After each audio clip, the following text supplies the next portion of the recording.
Once upon a time, a very poor woodcutter lived in a tiny cottage in the forest with his 2 children, Hansel and Gretel. His second wife often ill-treated the children and was forever nagging the woodcutter. There's not enough food here. Too many must to feed. We must get rid of 2 brats. And go. And she kept on trying to persuade her husband to abandon his children in the forest.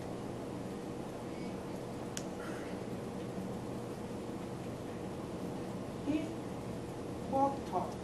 Walk, talk, walk. Talk, walk, walk. Walk, walk, here.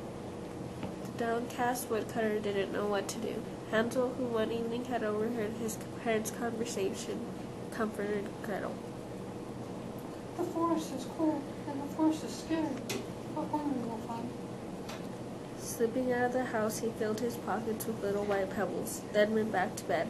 All night long the woodcutter's wife harped on and on at her husband, till at dawn he led Hansel and Gretel away into the forest.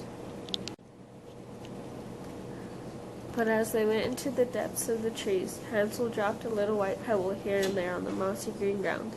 At a certain point the 2 children found they really were alone. The woodcutter had plucked up enough courage to desert them, had mumbled an excuse, and was gone. Night fell, but the woodcutter did not return. Gretel began to sob bitterly. Hansel, too, felt scared, but he tried to hide his feelings and comfort his sister. You cry and you tear, but I'll save you. Get you home, you'll see. The tiny white pebbles gleamed in the moonlight, and the children found their way home. They crept through a half-open window without awakening their parents. Cold, tired, but thankful to be home again, they slipped into bed. Next day, when their stepmother discovered that Hansel and Gretel had returned, she went into a rage.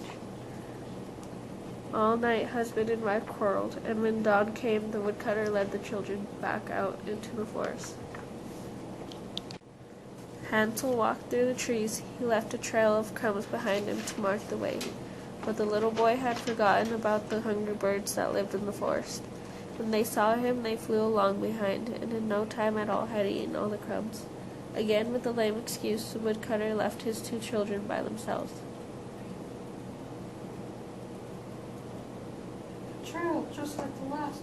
It will lead us home, and we will return to father. Back home. Hansel tried to console Gretel, but when night fell, they saw to their horror that all the crumbs had gone. Things that I am, frightened, hungry, cold, exhausted, weary, done, wanting to go home. Do not be afraid. I'm here to look after you. We will return home. Hansel tried to encourage his sister, but he too shivered when he glimpsed frightening shadows and evil eyes around them in the darkness. All night the 2 children huddled together for warmth at the foot of a large tree. When dawn broke, they started to wander about the forest, seeking a path, but all hope soon faded. They were well and truly lost. On they walked and walked, till suddenly they came upon a strange cottage in the middle of a glade.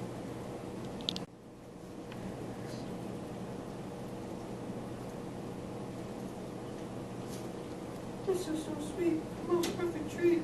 What an amazing taste. I eat it with ease.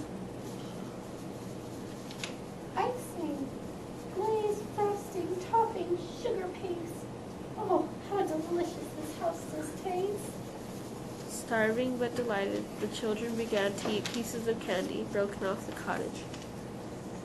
Tonight we will stay here. This house has to be safe. We have everything we could need. Where's safe?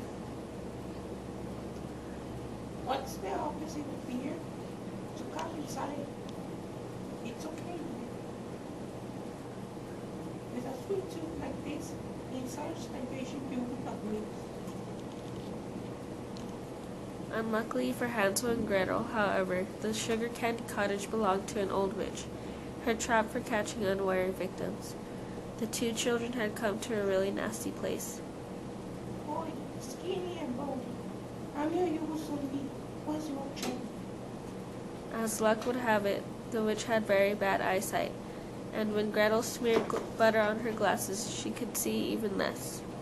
Hansel, you eating. I will not cancel. Let me feel your feeling so that you no longer have to linger. The witch said to Hansel every day to check if he was getting any fatter. Now Gretel had brought her brother a chicken bone, and when the witch went to touch his finger, Hansel held out the bone. What now is your boy? A little boy? Only Hansel's is born. Someone who still much steam to mix a very delicious meal. One day the witch grew tired of waiting. Prepare to eat pan. We eat pan boy. Pan, boy, roast, ready roast, ready meat. Oh, poor little me. Not much I can be. What I know is not a lot. I cannot tell if the oven is hot. Useless child. You only one. Useless child. You only one while. Nothing you can do. Don't check for you. But when the witch bent down to peer inside the oven and check if it was hot, Gretel gave her a tremendous push and slammed the oven door shut. The witch had come to a fit and proper end. Gretel ran to set her brother free. They set off into the forest to search for the way home. This time luck was with them, and on the second day they saw their father come out of the house towards them, weeping. Your stepmother was such a bother. She's gone anyhow, so come talk with me. And they all lived happily together ever after.